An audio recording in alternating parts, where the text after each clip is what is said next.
Court itself is making 150 crore people to violate the law.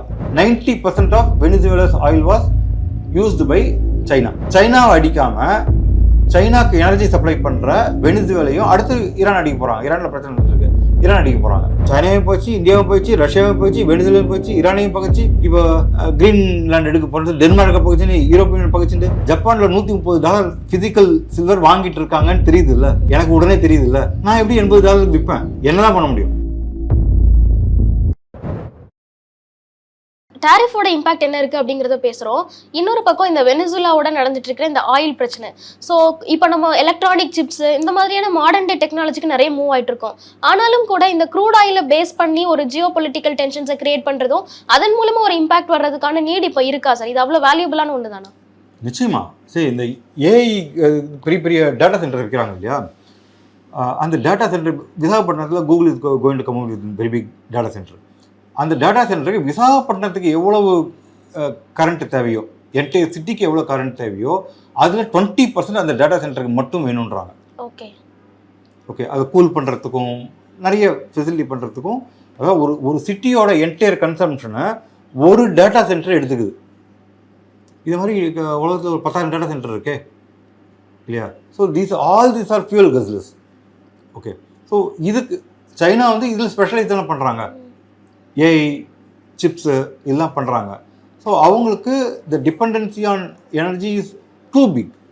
as I told, America's 15 வருஷத்துக்கு முன்னாடியே self relate ஆகிட்டாங்க. அவங்களுக்கு வெளியிலேருந்து fuel தேவையில்லை.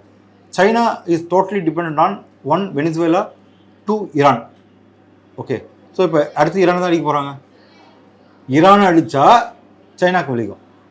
ரெண்டு விஷயம், வெனிசுவேலாவில் they invested some $150 billion to create refineries. Okay, இவங்களே பைசாவை இன்வெஸ்ட் பண்ணி இவங்களே அந்த க்ரூடை ரிஃபைன் பண்ணி அவங்க எடுத்துகிட்டு இருந்தாங்க. சப்சிடைஸ் ப்ரைஸில் 90% of Venezuela's oil was used by China. Okay, இதே மாதிரி ஈரான்லேயும் பண்ணிட்டு இருந்தாங்க. ஸோ சைனா கூட போய் சண்டை போடுறதுக்கு இவங்களுக்கு கொஞ்சம் பயந்துட்டு இருக்காங்க, ரொம்ப தூரத்துலையும் இருக்கான். ஓகே, சைனாவை அடிக்காமல் சைனாக்கு எனர்ஜி சப்ளை பண்ணுற வெனிசுவேலையும் அடுத்து ஈரான் அடிக்க போகிறாங்க. ஈரானில் பிரச்சனை இருக்கு, ஈரான் அடிக்க போகிறாங்க. ஓகே, ஸோ இதை பண்ணி தேர் ட்ரைங் டு கண்டெயின் சைனா. அவனை ஒரு கார்னர் பண்ணணும் அப்படின்னு பார்க்குறாங்க. சைனாவையும் கார்னர் பண்ணி இந்தியாவையும் கார்னர் பண்ணிலாம் அவங்க ஒன்றும் பண்ண முடியாது. ஏன்னா we form almost 1/2 of the world's population இல்லையா. நம்ம 2 கண்ட்ரியும் கேட்டாலும் 3 பில்லியன் பாப்புலேஷன் அவங்க வச்சுட்ருக்கோம். 3 பில்லியன் பாப்புலேஷனை அவங்க இக்னோர் பண்ண முடியாது. ஸோ எதிரி சைனாவை பகச்சிக்கணும், இல்லாட்டி இந்தியாவை போச்சுக்கணும். சைனாவையும் போச்சு, இந்தியாவும் போயிடுச்சு, ரஷ்யாவும் போயிடுச்சு, வெனிசுவேலையும் போயிடுச்சு, ஈரானையும் பகச்சு, இப்போ கிரீன்லாண்ட் எடுக்க போகிறது, டென்மார்க்கை பகச்சுன்னு, யூரோப்பியன் பகச்சுட்டு என்ன தான் பண்ண முடியும்?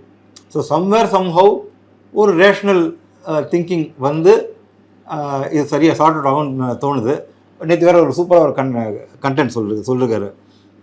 நம்ம ஊர் மாதிரி எங்கள் ஊர் மெமே கிரியேட்டர்ஸ் நிறைய இல்லை போல இருக்குது. நான் வந்து எனக்கு இன்டர்நேஷ்னல் லா இது மாதிரிலாம் எனக்கு நம்பிக்கை கிடையாது. என்னோட மொராலிட்டி, என்னோட தாட் ப்ராசஸ் எது சரின்னு சொல்லி தான் செய்வேன் அப்படின்னு சொல்லி பேசியிருக்காரு. இந்தியாவில் இது மாதிரி யாராவது பேசியிருந்தாக்கா கிழிச்சு நாராக தகவல் விட்டுருப்பாங்க. நம்மளோட கொஞ்சம் ரொம்ப டிஃப்ரெண்ட்டான மக்கள் போல இருக்குது. ஒன்றும் புரியல அங்கே என்ன நடக்குதுன்ட்டு. இப்போ இந்த ஆயிலை சுற்றி நடந்துட்டு இருக்கிற இந்த ஒரு கேஸ்னால இந்தியாவுக்கு ரஷ்யா கிட்டேருந்து ஆயில் வாங்குறது கம்மி பண்ணுறதுக்கோ இல்லை வெனிசுலா கிட்டேருந்து அதிகமாக இம்போர்ட் பண்ணுறதுக்கான பாசிபிலிட்டி ஓப்பன் ஆயிருக்கு அப்படின்னு பார்க்குறோம். ஸோ இது நடந்துக்கிறதுனால இந்தியாவுக்கு க்ரூட் ஆயில் வந்து கம்மி ப்ரைஸில் கிடைக்கிறதுக்கோ இல்லை அது சம்மந்தமான ஸ்டாக்ஸில் இங்கே ஒரு நல்ல மூவ்மெண்ட் இருக்கிறதுக்கோ வாய்ப்பு இருக்கா? ரஷ்யாவிலேருந்து கொஞ்சம் கம்மியாகிறதுக்கு வாய்ப்பு இருக்குது. ஏற்கனவே கொஞ்சம் ஸ்டெப் டவுன் பண்ணிட்டாங்க. ஓகேவா, வி ஆர் வெரி கிளியர். எங்கே கம்மியாக கிடைக்குதோ வாங்குவேன், அங்கே 30% கம்மியாக தரான். ஓகே, பட் டிஸ்டன்ஸ் வந்து ஒரு 10,000 கிலோமீட்டர் தள்ளி வருது. நடுவில் வந்து ரெட் சி இது மாதிரி நிறைய அந்த பைரேட்ஸ்லாம் ஜாஸ்தி இருக்கிற இடத்துலையும் வரோம். அதுக்கு நீங்கள் வந்து அண்டர் ரைட்டிங் பண்ணணும். ஒரு ஷிப்பில் நீங்கள் வந்து ஒரு $500 million ஒர்த் ஆஃப் கார்கோன்னு வரைக்கும் வச்சிங்களேன், அதை வந்து இன்சூரன்ஸ் பண்ணணும் இல்லையா. அந்த இன்சூரன்ஸ் காஸ்ட்டு பயங்கர ஜாஸ்தி.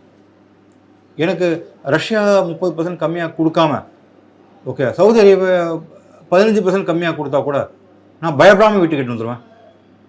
என்னோடய இன்சூரன்ஸ் காஸ்ட் ரொம்ப கம்மியாகிடும் இல்லையா. So America has to do something. they need to push Saudi Arabia or Kuwait or அவங்களோட ரிஃபைனரி ஈராக்லேருந்து நமக்கு ஒரு 10% 15% கம்மியாக கொடுத்தா கூட வில் பி எங்கே இருந்தால் எடுத்துனா என்ன, நமக்கு government wants to protect Indian people. கம்மியாக கிடச்சினா சவுதி அரேபியாலையும் எடுத்துக்கலாம், இல்லாட்டி வந்து வெனிசுவாலேருந்து கம்மியாக கொடுத்தாலும் ஆர் ஈவன் மார்க்கெட் ப்ரைஸுக்கு கொடுத்தா கூட we can take it. அதனால் வந்து இந்த இதில் கொஞ்சம் தெளிவாக இருக்காங்க நம்ம எக்ஸ்டர்னல் அஃபேர்ஸ் மினிஸ்டர். சரி, நம்மளோட எனர்ஜி இன்ட்ரெஸ்ட்டை ப்ரொடெக்ட் பண்ணுறதுக்கு ரொம்ப கிளியராக இருக்காங்க. So the ball is in America's court. நான் ரஷ்யாவில் வாங்க வேணாம் அப்படின்னாக்கா எனக்கு ரஷ்யா கொடுக்குற விலைக்கு நீ சப்ளை பண்ணு, ஓகேவா? இன்றைக்கி பிரச்சனை வந்து ஆயில் கூட கிடையாது, யுரேனியம் வாங்கக்கூடாதுன்னு சொல்கிறாங்க இல்லையா? இப்போ உலகத்துலேயே யுரேனியம், அந்த யுரேனியம் பெல்லெட் அப்படின்வாங்க, அந்த ஹையஸ்ட் குவாலிட்டி பெல்லெட் இருக்கிறது ரஷ்யாவில் மட்டும்தான் இருக்குது. கூடங்குளத்துலேயும் சரி மற்றத்துலேயும் சரி அவங்க தான் கட்டி கொடுத்துருக்காங்க ரியாக்டர்ஸை. அவங்க ரியாக்டர்ஸ்க்கு அவங்களோட ரா மெட்டீரியல்ஸை தான் ஒழுங்காக ஒர்க் ஆகும் இல்லையா? நீங்கள் அதை வாங்கக்கூடாதுன்னு சொன்னாக்கா இப்போ உங்களால் முடியாததை பண்ண சொன்னேன்னு. நான் யூஸ் டெல் பீப்புள், கோர்ட்டில் வந்து ஒரு ஆர்டர் போட்டாங்க, யாரும் வந்து 1 மணி நேரத்துக்கு மேலே பட்டாசு வெடிக்கூடாதுன்னு சொல்லிட்டு, காலத்தில் 6லேருந்து 7 தான் வெடிக்கணும் அப்படின்னு சொல்லிட்டு. இதை மாதிரி இம்ப்ராக்டிக்கல் ஒரு ஆர்டர் போட்டிங்கன்னு வச்சுங்களேன், the court itself is making 150 crore people to violate the law. நீங்கள் நான் எல்லாருமே லா அபைடிங், பெருசாக திருமணம்லாம் பண்ண மாட்டோம். பட் நடக்கவே முடியாத ஒரு ஆர்டர் போட்டிங்கன்னு வச்சுங்க, 150 கோடி பேர் அதை violate பண்ணிட்டாங்கல்ல. So all these citizens become person doing some illegal things against the Supreme Court order. So முடியாத விஷயத்தை என்ஃபோர்ஸ் பண்ண பார்க்கக்கூடாது. அமெரிக்கா என்ன பண்ணுறாங்கனாக்கா, யுரேனியம் இல்லாமல் நம்ம கூடங்குளத்தை மூட முடியுமா, கல்பாத்தை மூட முடியுமா, இல்லாட்டி வந்து பாபா அட்டாமிக் ரிசர்ச் சென்டர் மூட முடியுமா? இது முடியாது இல்லையா? இது நம்ம பண்ணிட்டோம்னு வச்சுங்களேன், நீங்கள் நம்ம ஆப்போசிஷன் என்ன பண்ணோம், ஷேம் ஷேம் பப்பி ஷேம் சொல்லிட்டு கலாய்ச்சிட்டு இருக்கோம். Nobody wants to lose the face இல்லை. அதனால் முடியாத டிமாண்ட் போட்டாக்கா அது நடக்காது. அது தெரியாமல் அங்கே தான் பண்ணிகிட்ருக்காங்க. I think some sense will ப்ரிவேல்னு தோணுது. All this things will get sort out very fast. Globally நடக்கிற 2 முக்கியமான ஈவெண்ட்ஸை டீட்டெயிலாக டிஸ்கஸ் பண்ணியிருக்கோம் சார். அடுத்தது இன்வெஸ்டர். ஏன்னா இந்த மாதிரி ஒரு குளோபல் கயாஸ் நடக்கும்போது மார்க்கெட்டும் பயங்கரமாக வாலடைல் ஆகுது, ஸ்பெசிஃபிக் செக்டர்ஸ்லாம் வாலட்டிலிட்டி ஜாஸ்தியாக இருக்கும். ஸோ இன்வெஸ்டர்ஸ்க்கு இது நிறைய குழப்பத்தை ஏற்படுத்துது. இந்த மாதிரியான சிச்சுவேஷன்ஸை ஒரு இன்வெஸ்டர் எப்படி அணுகணும் சார்? நான் லாஸ்ட் டைம் ஒரு இண்டிகேட்டர் சொல்லியிருப்பேன், HADCன்னு ஒரு இண்டிகேட்டர். இந்த இண்டிகேட்டரை வச்சுக்கிட்டு ஓகேவா, SIP மாதம்லாம் போடணும்னு அவசியம் கிடையாது. ஓகே, HADC இண்டிகேட்டர் செல் கொடுத்தான்னு வச்சுங்களேன், செப்டம்பர் 2024 செல் கொடுத்தான், அடுத்த 6 மாதத்துக்கு பை கொடுக்கல, மார்க்கெட் 21,763 வரைக்கும் செல்லு பை கொடுக்கல. ஓகே, ஸோ இந்த HADC இண்டிகேட்டரில் செல் கொடுத்துட்டான் அப்படின்னாக்கா நீங்கள் மாதம் 25,000 SIP போடுறீங்கன்னு வச்சுங்க. ஓகே, செப்டம்பர் 30 உங்களுக்கு டியூ டேட் 25,000 போடுறீங்க, அக்டோபர் 30 டியூ டேட்டு 25,000 போடுறீங்க. இது மாதிரி வந்து ஏப்ரல் வரைக்கும் நீங்கள் மாதம் 25,000 போடுறீங்க. நீங்கள் செப்டம்பர் மாதம் போட்ட 25,000 18,000 ஆகிடும், அக்டோபர் மாதம் போட்ட 25,000 20,000 ஆகிடும். மார்க்கெட் இறங்கிட்டு இருக்குல்ல, மார்ச் வரைக்கும் நீங்கள் போட்ட 1 லட்ச ரூபா ஆர் என்ன சொல்கிறது ஒரு 1,20,000 ஏப்ரல் மாதம் பிகினிங்கில் 80,000 ஆகிடும் இல்லையா? இந்த 80,000லேருந்து அவன் மூச்சு பிடிச்சி மேலே வந்து you should come to profit இல்லையா? ஸோ இந்த HADC இண்டிகேட்டரை ஃபாலோ பண்ணிங்கனாக்கா, அது செல் கொடுத்தாங்கனாக்கா அடுத்த மாதம் நீங்கள் SIP போட விடுது. ஓகேவா? 6 மாதம் கழிச்சு பைக் கொடுத்தாங்களா ஏப்ரல் மாதம், அப்போது 6 மாதம் கட்டாத 25,000 சேர்த்து வச்சு 1,50,000 ரூபா 21,963 போட்டிருந்தீங்க அப்படின்னாக்கா 1,00,000 1,50,000 வந்துட்டான்ல. 80,000 1,20,000 வருது எப்படி, 1,00,000 1,50,000 1,60,000 வருது எப்படி? ஸோ இதை மாதிரி ஒரு நல்ல ஒரு இண்டிகேட்டர் ஒன்று வச்சுக்கிட்டு, okay, where it gives sell stop investing, when stops giving buy start investing. அந்த 5 மாதத்தை நீங்கள் சேர்த்து வச்சு ஒரு ஆர்டியில் போட்டால் ஒரு 5% வட்டி கிடைக்கும் இல்லையா? அந்த 5% வட்டியோட சேர்த்து 1,00,000 1,05,000 இன்வெஸ்ட் பண்ணலாம். ஸோ நிஃப்டி வந்து ஹிஸ்டாரிக்கலாக 12% 14% ரிட்டர்ன் தருது அப்படின்னாக்கா, இதை மாதிரி நீங்கள் ஃபாலோ பண்ணீங்க அப்படின்னாக்கா உங்களுக்கு 30% 35% ரிட்டர்ன் கிடைக்கிறதுக்கு வாய்ப்பு இருக்குது. வாரன் பஃபெட்டோட காம்பவுண்டட் ஆனுவல் க்ரோத் ரிட்டர்ன் 22% 23%. ஓகேவா? ஸோ நீங்கள் இதை அச்சீவ் பண்ணிட்டீங்க அப்படின்னாக்கா நிஃப்டி 15% தருது, 14% தருது. இதை மாதிரி நீங்கள் இன்வெஸ்ட் பண்ணிட்டீங்க அப்படின்னாக்கா 35% ரிட்டர்ன் வந்ததுனாக்கா நீங்கள் யார்? Okay. Warren Buffett into 0.5x. Small cap பக்கம் கொஞ்சம் ஜாகிரதையாக இருக்கணும். மிட் கேப்பில் ஹை பீட்டா கொஞ்சம் ஜாகிரதையாக இருக்கணும். மிட் கேப் இண்டெக்ஸில் எந்தெந்த ஸ்டாக்ஸ்லாம் வெயிட்டேஜ் இருக்கோ அந்த ஸ்டாக்ஸு பை மோடில் வந்தால் நீங்கள் வாங்குறதுக்கு பார்க்கணும். அதுலேயே ஹை பீட்டா இருக்கிற ஸ்டாக்ஸை கொஞ்சம் அவாய்ட் பண்ணிடணும். ரோட்டி, கப்டா, மக்கான் இதுதான் வந்து ஏஐ அஃபெக்ட் பண்ணாத இண்டஸ்ட்ரி இல்லையா? என்ன தான் ஏஐ வந்தாலும் சாப்பிடாமல் இருக்க முடியாது நம்ம. அதை மாதிரி ஸ்டாக்ஸை நாம் பார்க்கணும். க்ரோத் ஸ்டாக்ஸை அவாய்ட் பண்ணணும். ஓகே, க்ரோத் ஸ்டாக்ஸில் அர்பு ஸ்டாக்ஸ்ன்னு இருக்குது, ஆவரேஜ் ரெவன்யூ பர் யூனிட் ஸ்டாக்ஸ்ன்னு சொல்லிட்டு. Zomato ARPU stock, Swiggy ARPU stock. ஆனால் அவங்க பாட்டம் லைன் ரொம்ப வீக். டாப் லைன் வளர்ந்துட்டே போகிறது, பாட்டம் லைன் ரொம்ப வீக், நஷ்டத்தில் போயிட்டுருக்காங்க. பட் ஹை பி வேல்யூஷனில் போயிட்டுருக்கு. ஸோ அதை மாதிரி கம்பெனிஸை அவாய்ட் பண்ணணும். ஏர்டெல், வோடஃபோன், ஜியோ இதெல்லாம் அர்பு ஸ்டாக்கு. ஆவரேஜ் ரெவன்யூ நீங்கள் ஒரு சிம் கார்டு நீங்கள் வாங்கினா ஒரு மாதத்துக்கு 280 ரூபா நீங்கள் ரீசார்ஜ் பண்ணுவீங்க இல்லையா? ஸோ ஒரு மாதத்துக்கு ஆவரேஜ் ரெவன்யூ பர் யூனிட் 283 ரூபா அவனுக்கு. ஓகே, அவன் 20 ரூபா ஏற்றினான்னு வச்சுங்க, அவன் net profit will increase by 10% இல்லையா? Or even 30%. ஸோ இதை மாதிரி அர்பு ஸ்டாக்ஸை சூஸ் பண்ணி வேரியஸ் ப்ரைஸ் பாயிண்ட்ஸில் இன்வெஸ்ட் பண்ணிங்க அப்படின்னாக்கா you can actually beat the market. நீங்கள் அவாய்ட் பண்ண வேண்டியது க்ரோத் ஸ்டாக்ஸை அவாய்ட் பண்ணுங்கள், வேல்யூ ஸ்டாக்ஸை இன்வெஸ்ட் பண்ணுங்கள். என்எம்டிசி, இந்தியன் ஆயில் கார்பரேஷன் இறங்கினா கூட 4.5 வருஷம் 5 வருஷத்தில் டிவிடெண்டே உங்களுக்கு பைசா திருப்பி கொடுத்துரும். ஸ்டாக்கும் ஏறும், 4.5 வருஷத்தில் நீங்கள் போட்ட பைசா டிவிடெண்டாக வந்துடும்ல. ஸோ இதை மாதிரி வேல்யூ ஸ்டாக்கில் இன்வெஸ்ட் பண்ணுங்கள். எதுக்கு பெரிய ஸ்கோப் இருக்கும்? இப்போ என்எம்டிசி ஹேஸ் ஸ்டூப்பண்டஸ் ஸ்கோப். ஏன் அப்படின்னாக்கா நாளைக்கு லித்தியம் வேணும்னு வச்சுங்க, லித்தியம் வந்து இந்தியாவில் எங்கேயோ கிடச்சிருக்கு, அதை வந்து nodal agency NMDC. Tata Steel extract பண்ணாலும் சரி, ஜேஎஸ்டபிள்யூ ஸ்டீல் எக்ஸ்ட்ராக்ட் பண்ணாலும் சரி, வேறு யார் பண்ணாலும் சரி, அவனுக்கு அப்ரூவல் கொடுக்க வேண்டியது 1 கிலோக்கு 1 குவிண்டாலுக்கு இவ்வளோன்னு ஃபிக்ஸ் பண்ண வேண்டியது என்எம்டிசி. நாளைக்கு ஒரு ரேர் எடுத்து ஒன்று கிடச்சிருக்கு, ஓகே, அந்த ரேரை எடுத்து நீங்கள் என்ன வேணால் ப்ரைஸ் பண்ணலாம். 1 லட்சம், 2 லட்சம், 3 லட்சம், 5 லட்சம் என்ன வேணாலும் சொல்லலாமே இல்லையா? ஸோ ஒரு ரேர் எடுத்து நம்ம இந்தியாவில் கிடச்சிருக்கு, இல்லாட்டி ஸ்ரீலங்காவில் கிடச்சிருக்கு, where we can go and invest அப்படின்னாக்கா NMDC is going to be the nodal agency. Okay, இன்னைக்கு இந்த இடத்த விட்டிங்கனாக்கா அது பிடிக்க முடியாது. ஓகேவா? இது மாதிரி ஒரு சில ஷேர் சொல்லிருப்பேன், இந்துஸ்தான் ஜிங்க் சொல்லிருப்பேன், இந்துஸ்தான் காப்பர் சொல்லிருப்பேன். ஓகே, காப்பர் வந்து தூத்துக்குடியில் 3 சொல்லிருப்பேன்.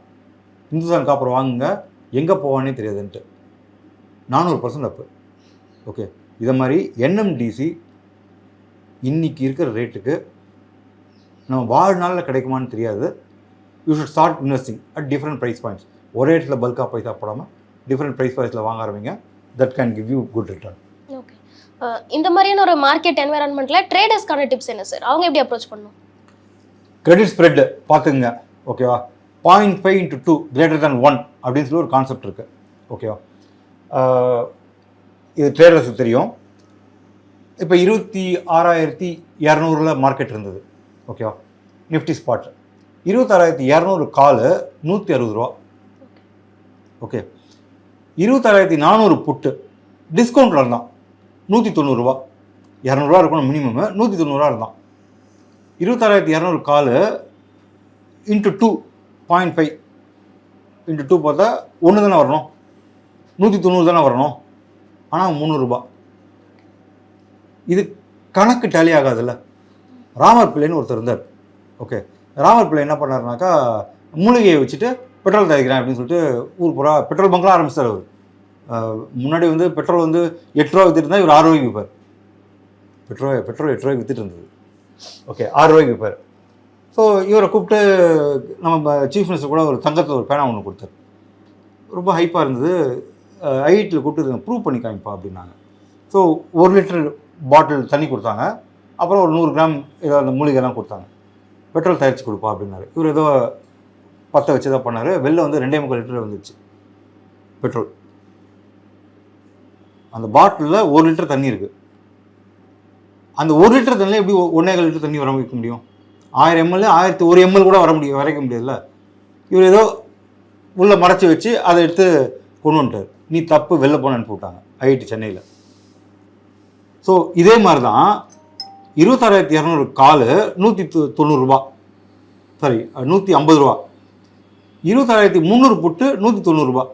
0.5 into 2 cannot be more than 190 கணக்கு படி. இது கணக்கு டேலி ஆகலை. இதை மாதிரி ஒரு சினாரியோ கண்டுபிடிச்சிட்டிங்க, மாதத்துக்கு இது மாதிரி ஒரு 2 வாட்டி 3 வாட்டி வரும்.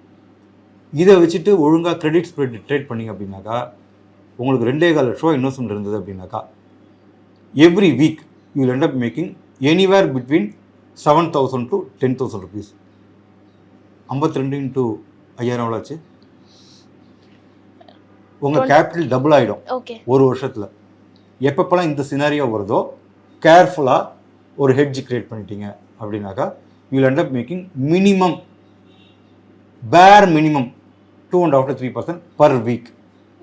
ஓகே, இந்த சினாரியோ வெயிட் பண்ணி ட்ரேட் பண்ணுங்கள், you will make big money. Okay, so investors traders 2 பேர் எதுவும் பார்த்தாச்சு. ஃபைனலாக மெட்டல்ஸ், இந்த மாதிரி ஒரு குளோபல் அன்சர்டனிட்டி வரும்போது மெட்டல்ஸ் பயங்கரமாக ஒரு ரேலி இருக்கும் அப்படிங்கிறத பார்க்குறோம். ஸோ கோல்ட் அண்ட் சில்வரோட அவுட்லுக் என்ன சார்? ஸோ போன வாரம் இன்டர்வியூ சொல்கிறப்ப 4,266 இந்த நம்பர் நோட் பண்ணி வச்சுங்க. இந்த நம்பரை கீழே க்ளோஸ் பண்ணலாம், மார்க்கெட் மேலே போயிடுவான். கோல்டு மேலே போயிருப்பான்னு மேலே போயிட சொல்லியிருப்பேன். சில்வருக்கு 68 நம்பர் ஞாபகம் வச்சிங்கன்னு சொல்லியிருப்பேன். $68. ஓகே, பை ட்ராய் அவுன்ஸ் ஞாபகம் வச்சுங்கன்னு சொல்லியிருப்பேன். லோ வந்து 4,272, 6 பாயிண்ட்டில் மிஸ் பண்ணிட்டான். இப்போ 4,510 க்ளோஸ் ஆகிட்டான். ஓகேவா, நம்பர்ஸை நோட் பண்ணி வச்சுங்க. இந்த 4,266 கீழே க்ளோஸ் வீக்லி க்ளோஸ் ஆகாத வரைக்கும் ஆல் டைம் ஹை 4,786, 5,200 இது போகிறதுக்கு சான்ஸ் இருக்குது. சில்வர் வந்து கோல்டோட சூப்பர் புல்ஷாக இருக்குது. சில்வர் வந்து பேப்பர் சில்வரை மேனிப்புலேட் பண்ணி $80, $79 அப்படின்னு சொல்லி ட்ரேட் பண்ணி வச்சுட்ருக்காங்க. ஜப்பானில் 1 கிலோ ஃபிசிக்கல் சில்வர் $130 வாங்கிட்டு இருக்காங்க. ஓகேவா, ஒரு காலத்தில் அங்கே என்ன நடக்குதுன்னு தெரியாது. இந்த ஹிரோஷிமா நாகசாகி மேலே குண்டு போட்டாங்கல்ல, இந்த குண்டு போடும்போது ஒரு வாரம் கழிச்சு தான் அப்போல்லாம் பேப்பர்லாம் வரும். அமெரிக்காவில் பிரிண்ட் பண்ண பேப்பர் இது வழியாக வரதுக்கு 15 நாள் கூட ஆகும் சென்னைக்கு வரத்துக்கு இல்லையா. அப்போ வந்து நாங்கள் ரொம்ப பெரிய தப்பு பண்ணிட்டோம், ரொம்ப மனசு கஷ்டமாக இருக்குது, ஹிரோஷிமாவுக்கு பாம்பு போட்டோம், 2 மரம் கீழே விழுந்து போச்சு, 4-5 பேருக்கு கை உடஞ்சி போச்சு அப்படின்னு சொல்லி நியூஸ் போட்டாங்க. ஒரு ஆல்மோஸ்ட் 2 மாதத்துக்கு ஹிரோஷிமா நாகசாகியில் அணுகுண்டு போட்டதே உலகத்துக்கு தெரியாது. இதை மாதிரி ஏமாற்றிட்டு இருந்தாங்க. இப்போது ஜப்பானில் $130 ஃபிசிக்கல் சில்வர் வாங்கிட்டு இருக்காங்கன்னு தெரியுது இல்லை, எனக்கு உடனே தெரியுது இல்லை. நான் எப்படி $80 விற்பேன்? இறங்கினா அங்கே தான் $130 வாங்க ரெடியாக இருக்கானே. நீங்கள் பேப்பர் சில்வரை வச்சுக்கிட்டு மார்க்கெட் நம்பர்ஸை மேனிப்புலேட் பண்ணிட்டுருக்காங்க. 130 இல்லை 100 போகுதுன்னு வச்சிங்களேன். இங்கேருந்து 25% அப்சைட் பாசிபிள் ஃபார் சில்வர். $80 கிட்ட இருக்குது. இறங்கினாக்கா it's a buy on dips. Okay, so மார்க்கெட்டில் இன்றைக்கி என்ன நடந்துட்டுருக்கு, குளோபல் மார்க்கெட்டில் என்ன நடந்துட்டுருக்கு, அதை ஒரு இன்வெஸ்டர்லேருந்து ட்ரேடர் வரைக்கும் எப்படி அதை அப்ரோச் பண்ணணும் அப்படிங்கிறத ரொம்ப டீட்டெயிலாக எக்ஸ்பிளைன் பண்ணியிருக்கீங்க. Thank you so much sir. நன்றி, வணக்கம்.